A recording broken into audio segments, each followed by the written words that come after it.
welcome to 3 Count Commentaries. I am your host, MagMongoSlade. Today we're going to talk about AEW Dynamite, and we're going to talk about this reportedly new deal, which is what we're going to spend most of our news and notes on. It's going to be talking about this AEW deal because I am, like I said before, I'm sick of it. I'm sick of hearing about this thing. It doesn't make any difference to me how much money it is, but there's a lot of people putting out a lot of information. Let's sift through some of this stuff. So, Puck, they're the ones who put the information out. There is a sports business journal, and Brandon Thurston retweeted it. John Orand at Puck reports AEW's new deal with Warner Bros. Discovery looks like it will be a 4-year deal, 3 years guaranteed with a 1-year option. Oran says $170 million per year is apparently in the ballpark. It says AEW will air on TNT, TBS, and True TV twice per week as part of a strategy to make True TV more sports oriented. They said that the deal could be announced within the next couple of weeks. So that was the initial story. My thoughts on this is that good.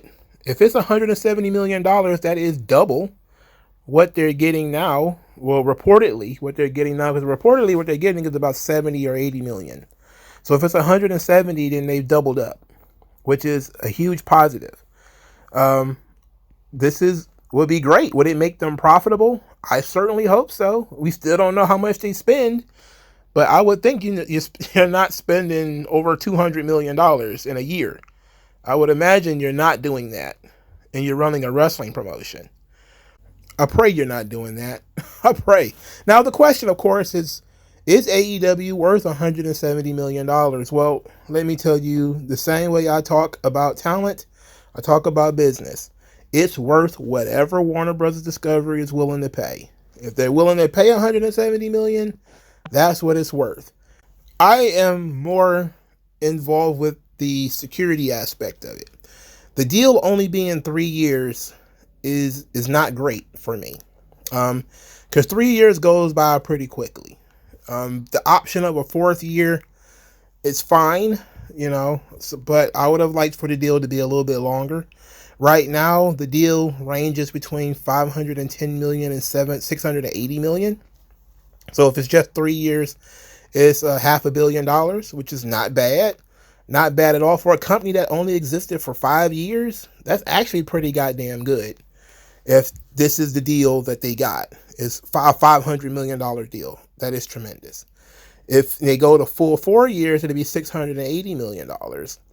And that's even better, obviously. But then there started being some whispering that whether the pay-per-views are going to be involved and what's going to go on with Rampage. Because there's a lot of people saying that Rampage is going to go away. But Fightful Select added a little bit more color, saying they have sources at AEW, according to them, say that they're going to be tight-lipped about a few things, the TV future, the pay-per-views, etc. It says, however, several on both sides that we've spoken to, I guess they mean Warner Bros. Discovery, believe that the Max pay-per-view and streaming deals very well could be separate from the amount outlined by Orand and a part of the different deal the two sides are working on. So, it sounds like there is an idea where this $680 million deal will just be for the television, and that there could be extra monies put to the side to get AEW's pay-per-views on Max. That would be huge if they're able to pull that off.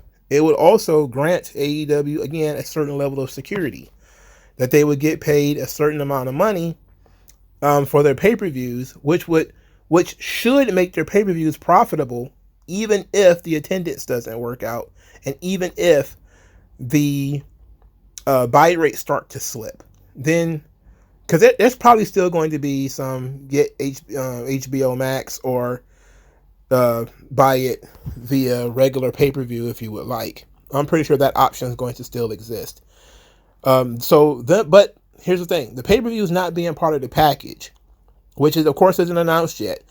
It took for a sports reporter to put this kind of stuff out there. Now all the wrestling guys are trying to catch up.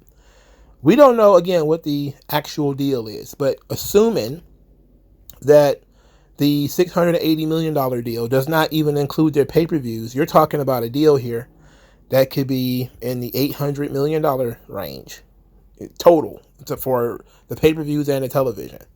Is AEW worth almost $1 billion? I don't know. Again, it's worth whatever the market will pay for it. So here's Dave Meltzer now saying that sources have indicated that this past week that Rampage would not be continued with the new media rights deal, and that there's a third show called AEW Shockwave that will be shopped around to Fox and others. So they're trying to work on a different deal, maybe a third deal. So the first deal would be just the TV rights for Dynamite, and I'm assuming Collision. Then there will be the pay-per-view deal, which will be separate. And then the third deal, which would make AEW not exclusive to Warner Brothers Discovery, but will open them up to shop their product to another vendor. Now, why would Warner Brothers Discovery pay them all this money, cancel Rampage, and then also let them go to another network? That kind of leaves my head scratching. But, okay, look, we're just pitching ideas at this point. Nobody knows for sure what's going on. Nobody is certain because nobody can be certain. But the idea that Rampage could be canceled after all of this and it's just going to go away, well, that's going to be the second time that that's happened. Remember, the first time they re-signed a deal, they had to get rid of Dark. Now they re-signed a new deal, they got to get rid of Rampage. So, look, it's hard to just do anything more than just report the information, because I really don't have any strong feelings one way or the other about Rampage getting booted off the air. I don't watch it. It started out as something hot that was interesting, and I'm not sure AEW has the roster or the strength of the roster to have 3 shows. That's one thing that I'm kind of sitting on the fence about. It's like they have 3 shows right now, and 2 of them are not watchable, and one of them is only half watchable. But that's just me as a fan. As somebody who's putting my business cap on, you look at the absolutely dreadful ratings of Rampage and Collision, the absolutely dreadful attendance of these shows. You got to start asking some questions, But getting rid of Rampage would help the valuation of AEW, I suppose, because they would have a really low performing show that they would get rid of, and they would probably foist it upon somebody else who desperately needs live sports to maintain relevance on cable. And that's really what the value of AEW is. And it has not the same value in WWE in so much as the same monetary value, but it has going for it some of the same aspects that WWE has going for it. 52 weeks a year, no week off, a dedicated fan base, does pretty well in the ratings, will keep you in the top 5 of all cable networks, does pretty good in the 18 to 34, 18 to 49 demographic, and those things go a long way, because outside of the NBA and the NFL, what else do you have that can run several weeks in a row and people will continue to get into it? They don't even really have television shows anymore. So when you talk about live sports, which usually generates a lot of money, AEW is up there. UFC doesn't run television. Boxing shows don't have television. So for a long time, it was just WWE that had this market cornered on a 52-week-a-year live sports presentation. And they was able to scoop up millions and millions of dollars from doing that. Now AEW is what they call, John Oran called it, a second tier wrestling promotion, which I guess is the best way to say it, because it's not WWE. But it's still great for Warner Brothers Discovery to have something that captures a large audience on a Wednesday night or maybe even a Saturday night. Who knows? They may even move Collision. And it does pretty good in the desired demographic. So it has a lot of good things going for it as a product. I mean, even if you're not a fan, in terms of business, it has some good things going for it. Now, if you're AEW, is these deals, if they all get completed and it's all not just one package? Because there's the threat that this is just one package, and there's a lot of people saying, look, if the pay-per-views are involved with this $170 million per year, then they're getting railroaded. And I was like, no, because they're still going to get the platform, and the platform is important. The stability and the safety is important. If, let's say, everything is all inclusive in this $170 million, and that includes the pay-per-views, well, guess what? They don't have to concern themselves with buy rates for pay-per-views anymore, because everybody's going to watch it on Max, at least theoretically. They don't have to really concern themselves with people paying $50 for the pay-per-view anymore. They don't really have to concern themselves with that. There's security in that.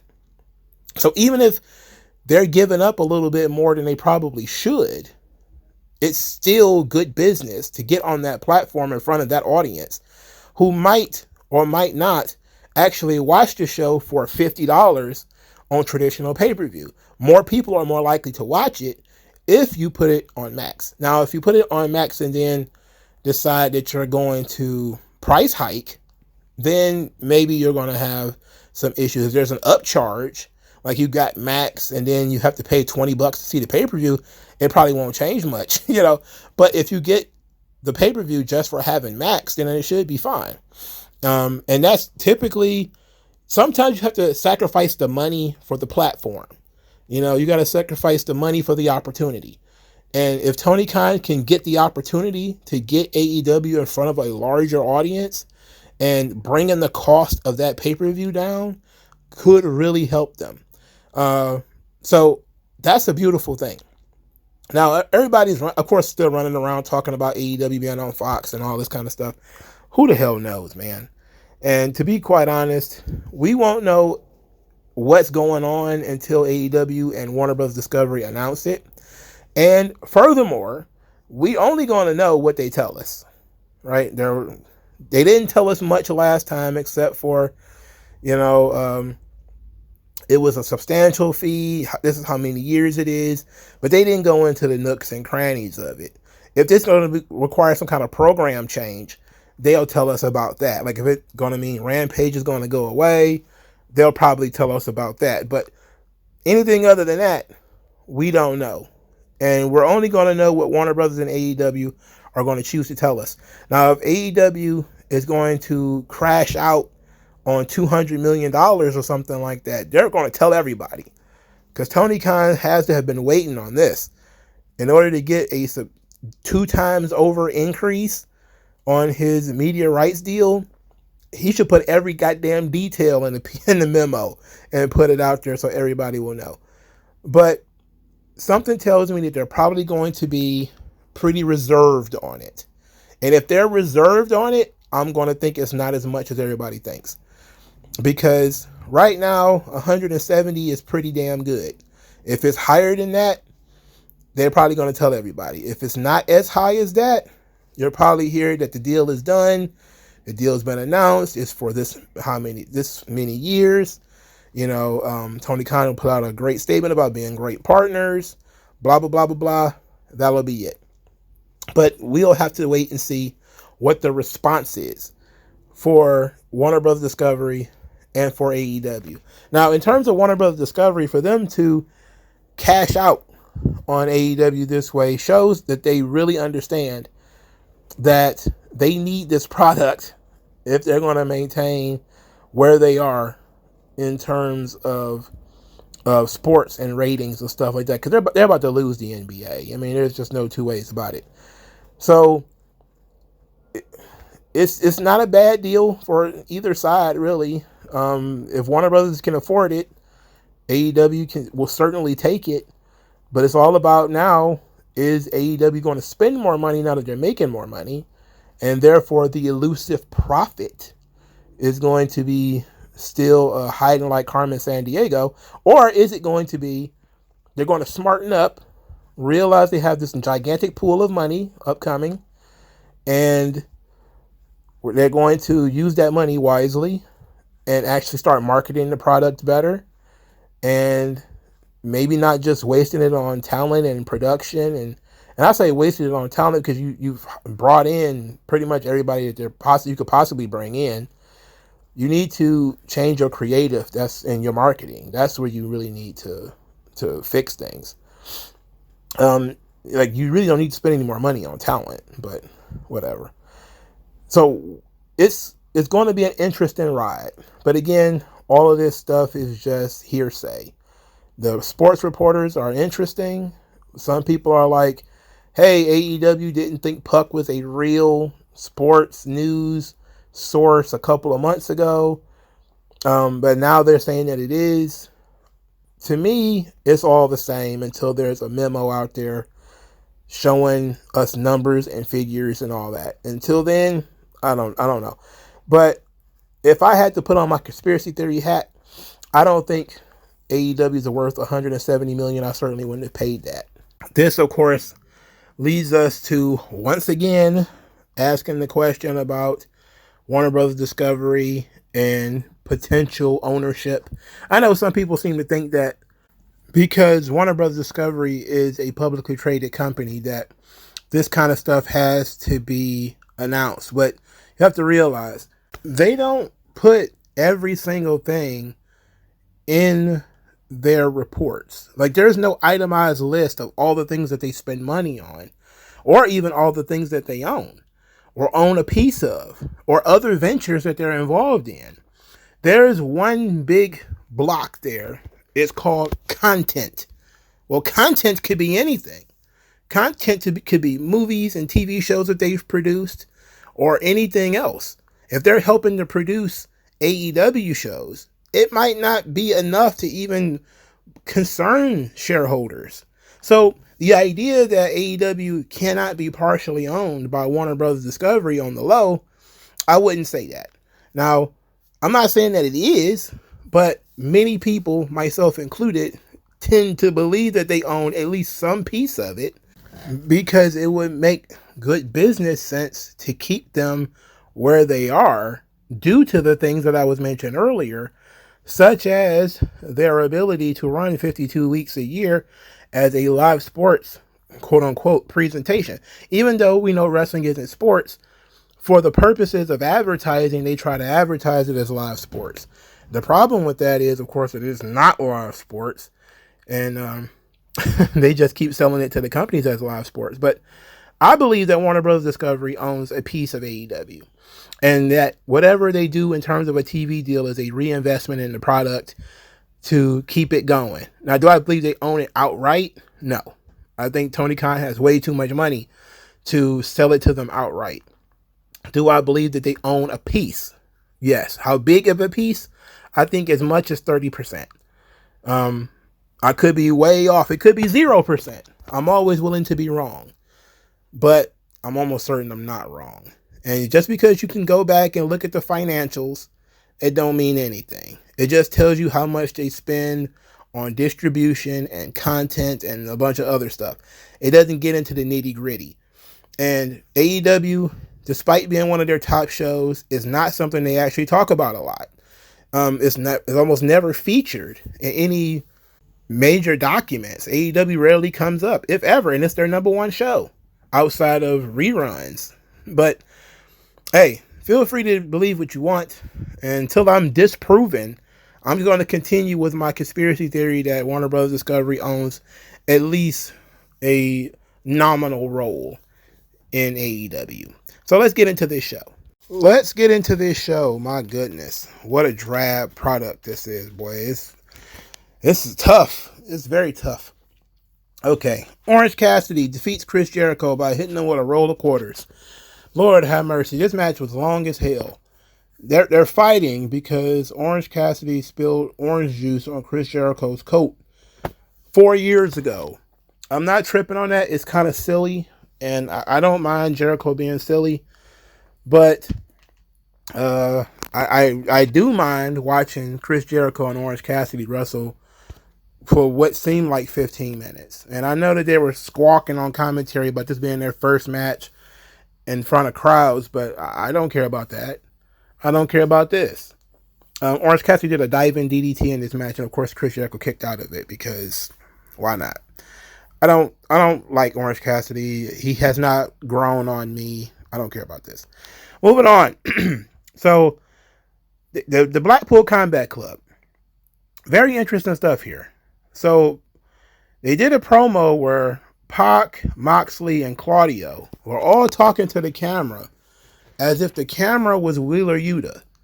And it reminded me of like a first-person shooter video game where, you know, the characters are talking directly to you and you have a choice of answer. So it was an interesting promo because Pac is there saying, "Where were you when we needed you? Where you been?" And then Claudio was like, you know, he's disappointed in Wheeler Yuta. He thought that Yuta had learned better than to take these kind of things to heart. And then Moxley comes in and says he believes that Yuta has the strength to do what's right. And he says, "What kind of man did we teach you to be anyway? But it's your choice. We're not handcuffing you. You don't have to stay here. But we want you to show up and defend the Trios Championship."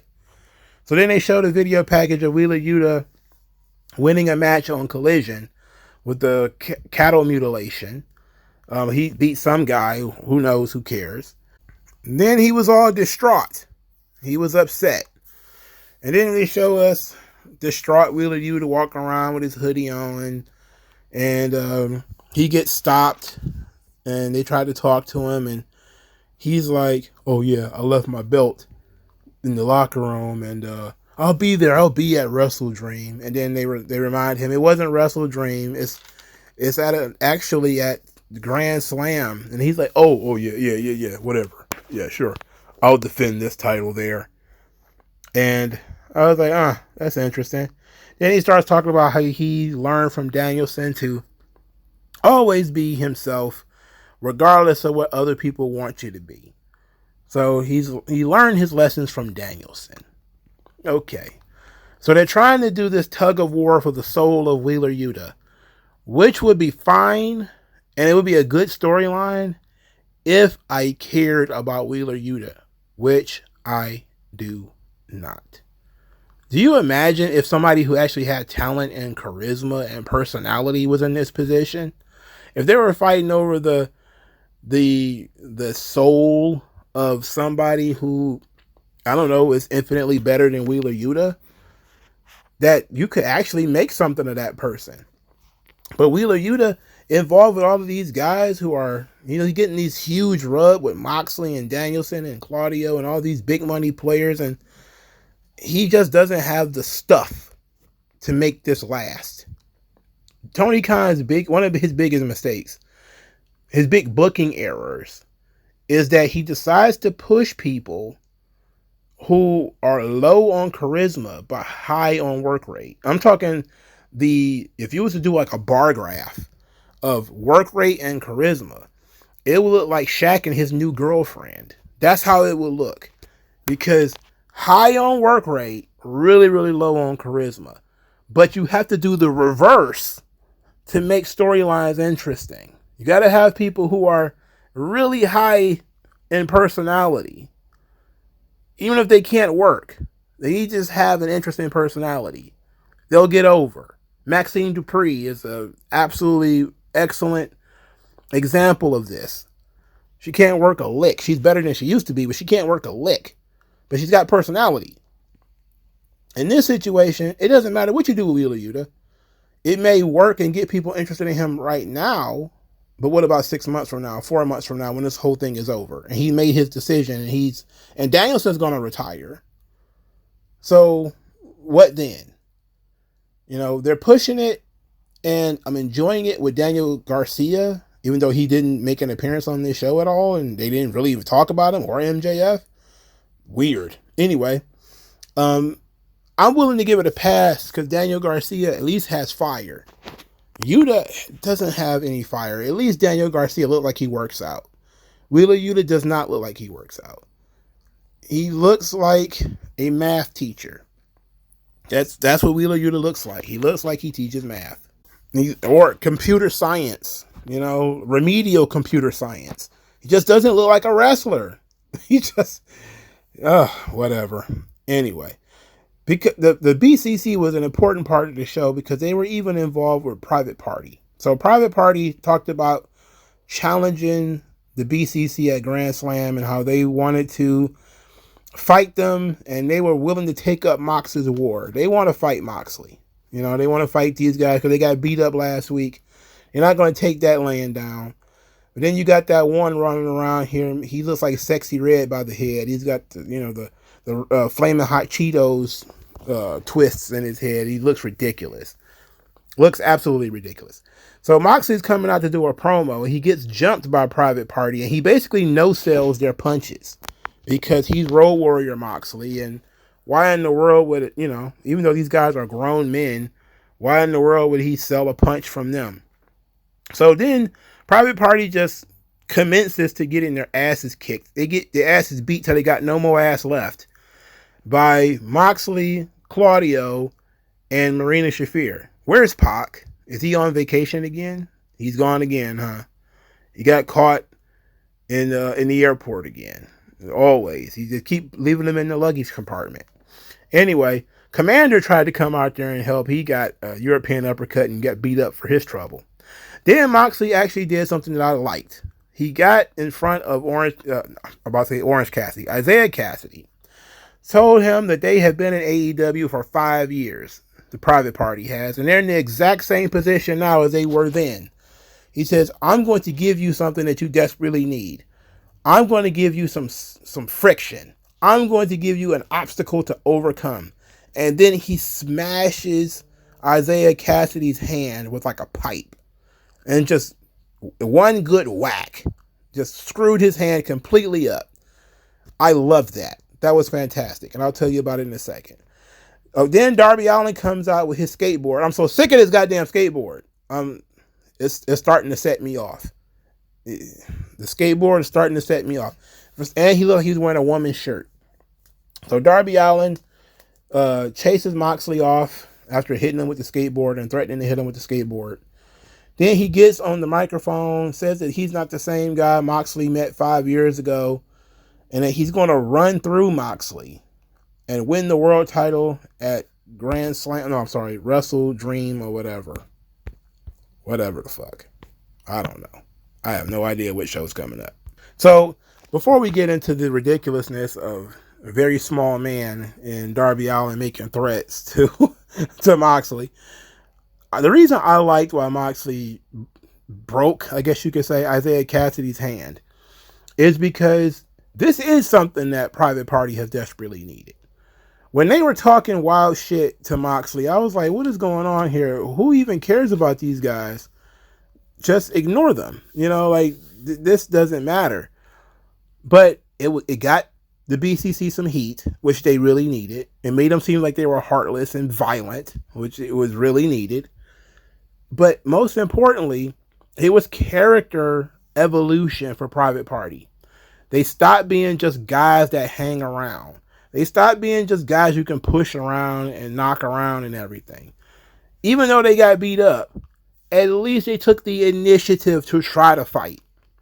And that's further than they've gone in a long time. Usually guys do not come back after you beat them up, especially undercard guys. They usually don't come back and try to fight you.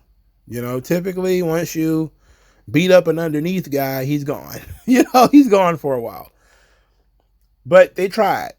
And now Moxley has put them in, put your baby faces in a hole. That's what he did. So now when Private Party and Commander challenge for the tag team titles, they're going to be handicapped. And Isaiah Cassidy is going to have one hand. And now the crowd is going to be more sympathetic towards Private Party because Isaiah Cassidy has to wrestle with one hand. That's just, it's common sense. It's really good booking. It makes sense. When you're telling a story, your story makes sense. Moxley is a certified heel. Everybody else is too. He's cold-blooded. He doesn't care that Private Party wants to be champions. He doesn't care about Private Party at all. Fuck Private Party. So, of course, I'm going to bust his hand. But Private Party's going to have to fight through it. And that's what people want to see from your baby faces. They want to see them overcome the odds. Do I think Private Party should win? No. No. They should fall just short. But if you get them to the point where people believe in them, then you've already improved their position. But again, we're in a situation where what's the long term? Are you going with Private Party? And this is going to mean something 3 weeks later, 6 weeks later, or is this just a storyline similar like, Brian Pillman or Ricky Starks, where it's going to be you push them up, pull them back, push them up, pull them back. You need some consistency. Hook defeated Human Graffiti. I have no idea who this guy's name is. I don't care. Roderick Strong was on commentary. I didn't pay this no attention. I swear to God. Christian Cage was talking about Nick Wayne, wanting him to win a title. I didn't care about this. And then he started yelling at Kip Sabian. My brother had to tell me what his name was. So he was yelling about Kip Sabian and saying he doesn't care about Kip Sabian's father being dead. And if he sees Kip Sabian creeping around again, he's going to put him in the ground with his dad, and a bunch of dead dad jokes, even though it wasn't supposed to be jokes. And Kip Sabian's been there the entire 5 years too. He's been there forever. At what point do you just cut your losses and get rid of this guy? He's tiny. He's got no personality. He can't talk. You've rebooted him 8 times. What's the benefit here? Is he like an investor? He's like the son of somebody important. Why is you keeping Kip Sabian hanging around? His name is Kip. Give this motherfucker his walking papers, all right? It's time to go, Kip. I just don't see the benefit of this guy hanging around here. I don't want to see him part of Christian's gimmick. I don't care shit about Kip Sabian. Where is that girl he was hanging with? That's the question. He ain't hanging with that girl. I don't care. All right. Queen Aminata and Yuka Sakazaki defeated Serena Deeb and Mariah May by disqualification because Mariah May hit Yuka Sakazaki in the head with the belt and then whipped her with the belt. I like that Mariah May is a certified heel. I like that. They're really leaning back into baby faces and heels. Good. Thank you. This is what we asked for.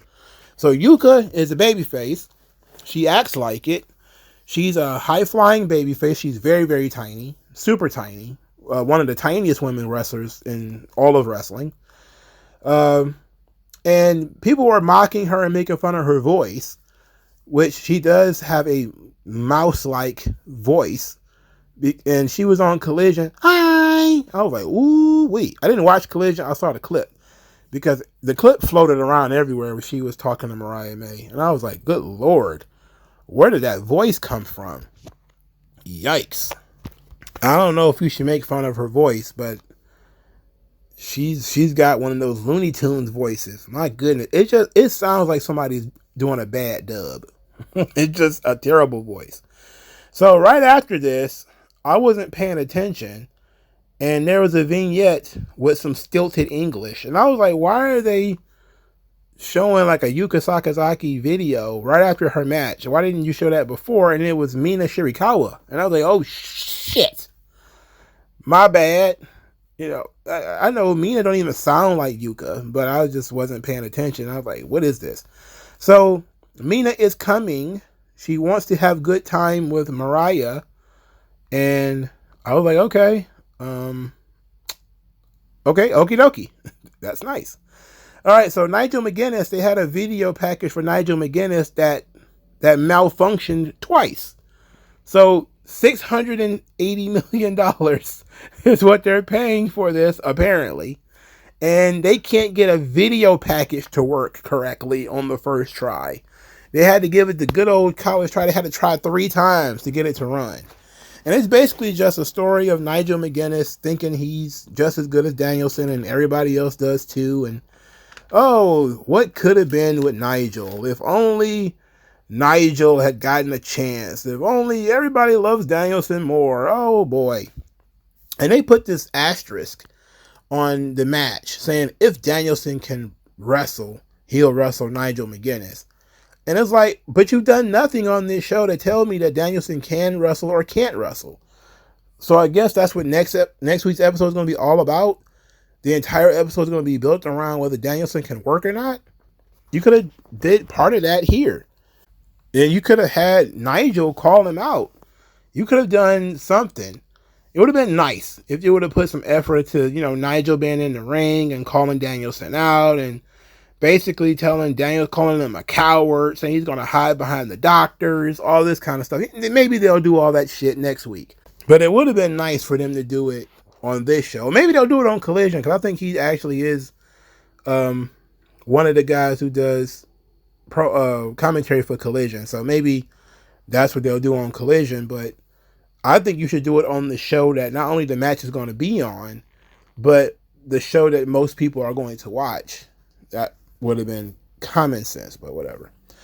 Jack Perry is riding around in a suspicious vehicle that I call the Diddy Express, because it's a black van that with nothing on it. And I don't understand why he's doing this. I don't understand this gimmick at all. I don't get this gimmick at all. I don't know what it's supposed to be. I don't know where it's going. And I have no earthly idea, because I don't give a shit about Jack Perry, and nobody does. Nobody cares about this guy. Just, let's move on.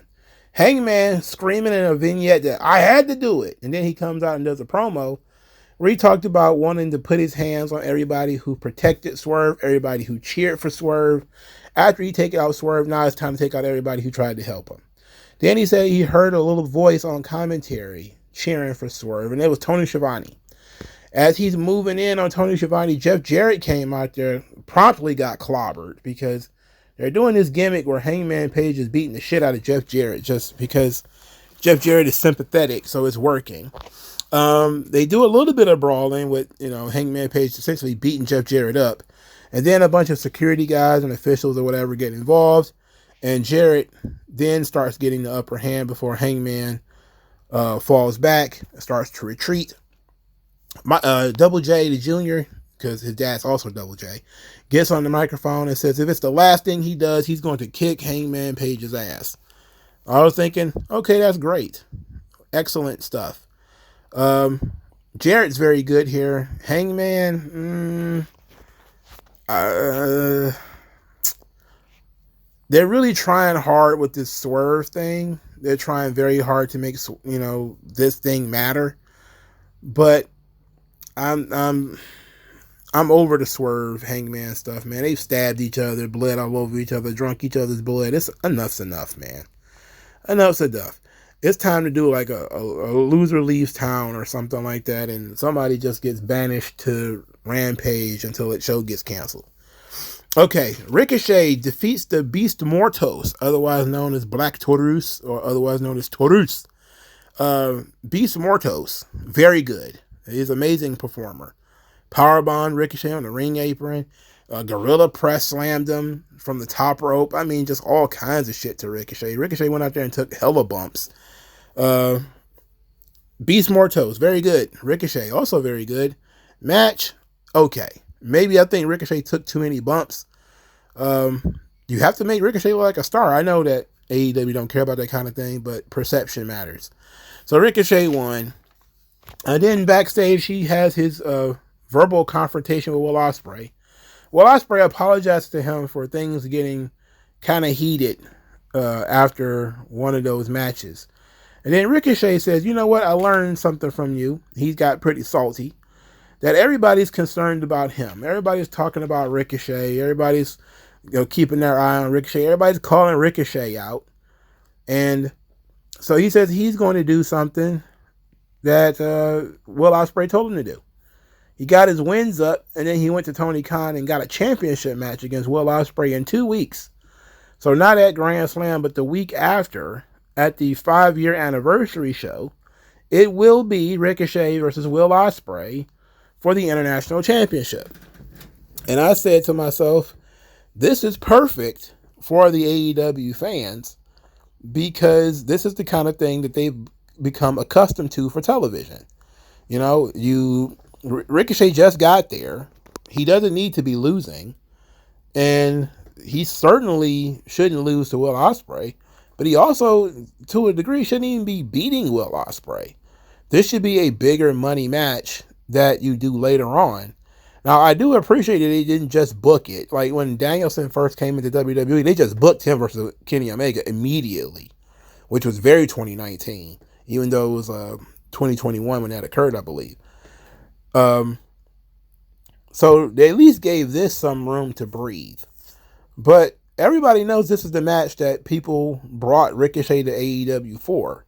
So why do it so soon? Because once everybody sees this, then what?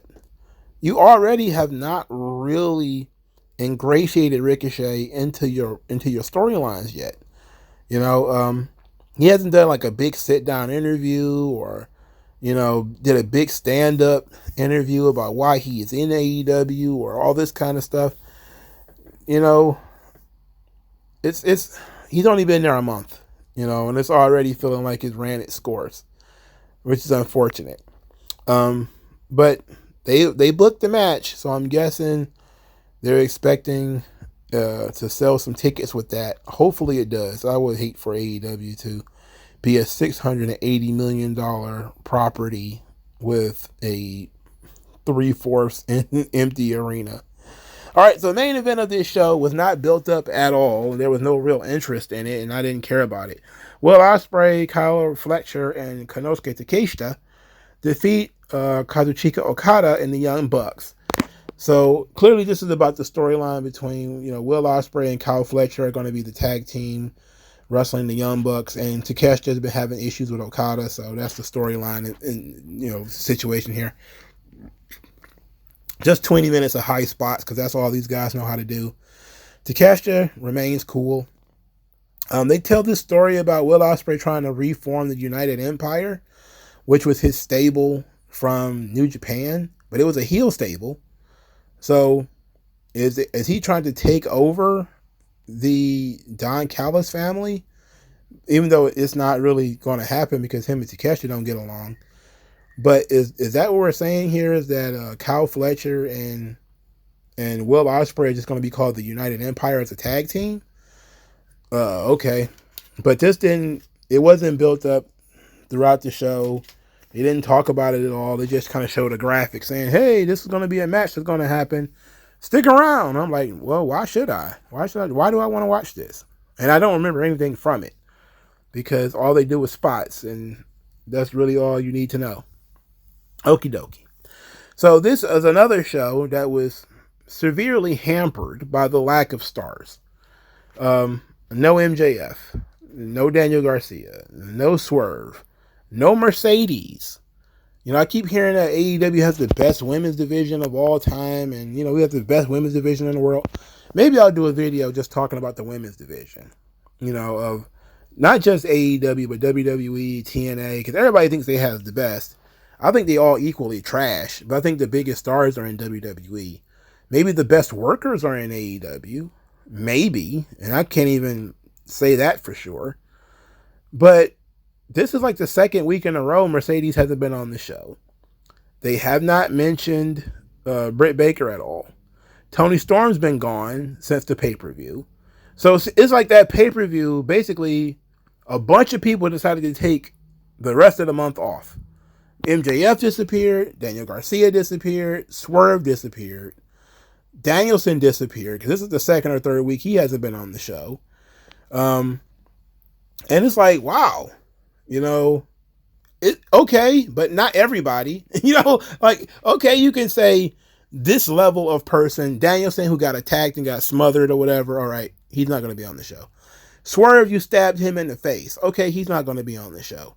MJF, you power drived him off the second rope. Let him sell that. He's not going to be on the show. But literally, Tony Storm should have been on this show. Literally, Mercedes, who won her match, should be on the show. What are you doing? I'm trying to give these people space to do their thing is fine, but then you're having Hook and some guy who looks like a back alley on the show. Like, what's going on here? They're trying to make the best of it, I guess.